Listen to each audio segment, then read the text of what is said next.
गुजरात के ऐतिहासिक शहर वडनगर में हर साल ताना रीरी महोत्सव आयोजित होता है, जिसमें संगीत धरोहर का जश्न मनाया जाता है। ये महोत्सव प्रसिद्ध जुड़वा बहनों ताना और रीरी की स्मृति में 2003 में तत्कालीन मुख्यमंत्री नरेंद्र मोदी की प्रेरणा से शुरू हुआ था।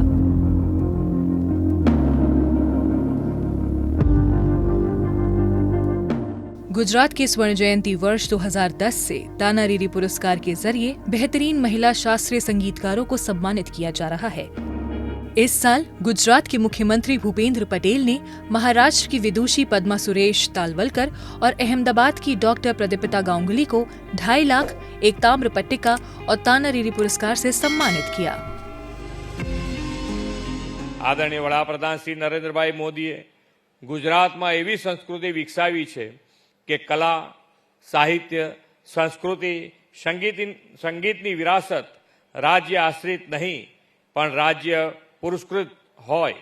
રાજ્ય સરકાર આવા ક્ષેત્રોને પુરસ્કૃત કરીને પ્રોત્સાહન આપીને કલા પ્રવૃત્તિનું જતન, સંવર્ધન, માવજતનું દાયિત્વ નિભાવી રહી છે।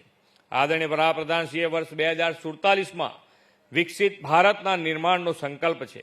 વિકસિત ભારતના નિર્માણમાં કલા સંસ્કૃતિની વિરાસતો સચવાયેલી હોય અને આવનારી પેઢીને પણ તે વારસો મળે તે ખૂબ મહત્વની બાબત છે। ताना रीरी महोत्सव का ऐतिहासिक महत्व गहरा है, जो सम्राट अकबर के समय की एक प्रसिद्ध कहानी से जुड़ा हुआ है।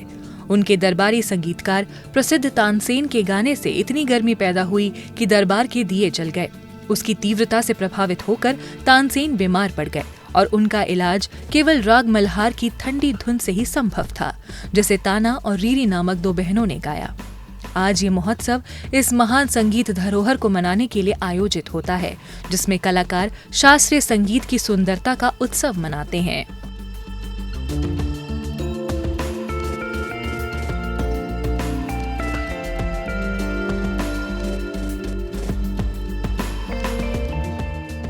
ताना रीरी का जो ये जो कहानी है पूरी, राग दीपक के प्रभाव को कैसे राग मल्हार ने काटा, और ये बातें तो बहुत छोटी सी तभी से सुनते आ रही हूँ और कभी सोचा नहीं था कि मैं ऐसी जगह पे भी आऊँगी जहाँ पे ताना रीरी जुड़ी हुई है, वहीं उसी जगह पे आके गाने का अवसर मिलेगा। बहुत ही गौरवान्वित अपने को महसूस कर रहा हूँ, क्योंकि इतने बड़े संगीत समारोह में मुझे गाने का अवसर मिला है। और गुजरात ही नहीं, पूरे हिंदुस्तान की, पूरे भारतवर्ष की प्रजा हमारे परम आदरणीय प्रधानमंत्री नरेंद्र भाई मोदी जी की आभारी रहेगी, क्योंकि ये समारोह इसलिए मेरे लिए या तो हिंदुस्तान के सभी संगीतज्ञ के लिए और परफॉर्मर के लिए बड़ा है कि संगीत सम्राट तानसेन अकबर जी के आदेश से दीपक गाना पड़ा और उनको जो दाह उठा और वो कहीं नहीं शमन हो रहा था। सिर्फ अहमदाबाद की ये 2 नागर बहनें, जिन्होंने परख लिया कि ये दीपक के दाह से परेशान है, और उन्होंने मेघ मल्हार गा के उनकी दाह का शमन किया। जहाँ ऐसा महसूस होता है कि अभी यहाँ हर जगह पे सुरों की गूंज सुनाई देती है, तो ऐसी ये भूमि है ताना रीरी की भूमि। और हमारे माननीय यशस्वी प्रधानमंत्री श्री नरेंद्र भाई मोदी जी, उनकी भी ये जन्मभूमि है।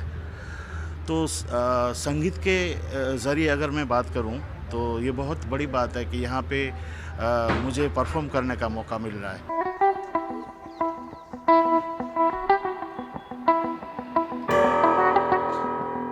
वडनगर शहर का एक समृद्ध इतिहास है जो सदियों पुराना है। पुरातात्विक प्रमाण बताते हैं कि ये शहर इंद्र वैली सभ्यता से लेकर गुप्त साम्राज्य तक का हिस्सा रहा है।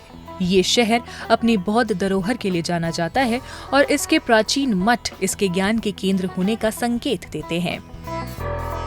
इसकी प्रसिद्ध वास्तुकला, जिसमें कीर्ति तोरण के मेहराब, मंदिर और बावलियां शामिल हैं, वडनगर की सांस्कृतिक महत्ता को दर्शाती हैं, जो भारत और विदेशों से पर्यटकों को आकर्षित करती हैं। जिसके कारण बहुत सारे लोग ये वडनगर देखने आते हैं। मैं भी जब इधर देखने आया था तब मैंने यहाँ का शर्मिष्ठा तालाब देखा, फिर हाटकेश्वर मंदिर है वो देखा, फिर इधर एक म्यूज़ियम है वो भी देखा। वो सब देख के अच्छा लगा।